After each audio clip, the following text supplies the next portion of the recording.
Welcome to the Tuesday edition of Take 5 for Torah. Today is August 19th, the 25th of Av. And if it's Tuesday, that means we're learning Sefer Shmuel.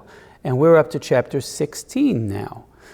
Because of Shaul's failure in the conquest of Amalek, God told Shmuel, stop mourning for Shaul. It's time to appoint a new king. And Shmuel's initial reaction to this was fright. He said, if Shaul hears that I did this, he will kill me for sure. That means that the prophet is afraid of the king. That's not a good situation in our history. In Judaism, the prophet has his way with the king. It's true that Eliyahu had to fear the wrath of Izebel and Achav, but Achav himself often had the proper fear of the king, of the prophet. And whenever a king lashes out at the prophet, then you know that's not a good situation. The prophet goes to David HaMelech and rebukes him again and again. Chas v'shalom, David is an enlightened king. Chas v'shalom, that David should make the prophet fearful of delivering God's message to him.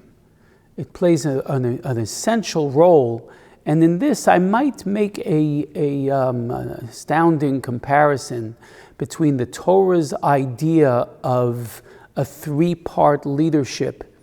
One is the Shoftim v'Shotrim in Parsha Shoftim. That would be the judicial. One are the Kohanim, Kechol Asher Yoru Eschem HaKohanim. The Kohanim are the lawmakers. They're the ones who interpret the law and tell the people how to behave. That would be like the Congress, and the Shoftim would be like the courts, the Supreme Court. And of course we have Somtusim Alech HaMelech, the executive branch.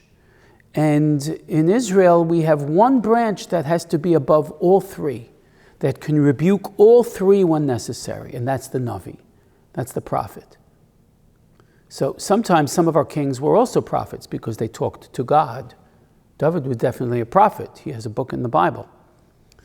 But the prophet means that he has the free rein to speak to these groups, to tell the Shoftim, like Shvota Shoftim, when the judges themselves have to be judged, when the Kohanim are not behaving well, like Yirmiyahu says in chapter 2 of his book, speaking of the Kohanim who don't know God. And of course, the way that the prophets can rebuke the king, and the king actually listens to this. If in any other country in the ancient world a prophet would rebuke a king and say, you are that man, like the prophet Nathan tells David, when rebuking him about the story of Bathsheba, then that prophet is about to be killed. The king does not listen to this kind of rebuke, but not in our nation. Now I just compared these three institutions, the Shofet, the Supreme Court, the Kohen, the legislature, and the king is the executive. Who is the Navi in our country? And I would say that it would have to be an independent media that can feel safe in rebuking each one of these institutions.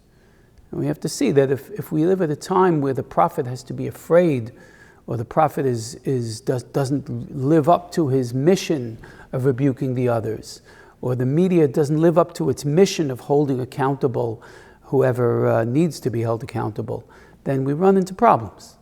And they start to fabricate news that isn't necessarily real, so that becomes a problem equal to a time where a prophet has to say to God, how can I do this? The king will kill me if I do it. And then the rest of the chapter, Shmuel goes about his business of appointing David as king, and he felt that this was a dangerous act. He kept choosing the wrong one. He kept choosing each one. The time the older brother, and David was left behind and wasn't even given a fair hearing at first. And Shmuel chose 7 brothers first, until he asked Yishai, listen, God told me one of your sons is king. Did you show me everybody? And then finally he brings out the youngest one, and God does not choose by just the outward appearance. That didn't work well with Shaul. He was head and shoulders above everybody else, Mishichmo v'mala gavoim mikolam. And God rebuked Shmuel. Don't look at it at the outside vision. That didn't go well the first time. So this time we chose through the heart, and God brought us to David, the founder of the dynasty that will lead us to Mashiach b'meher v'yameinu.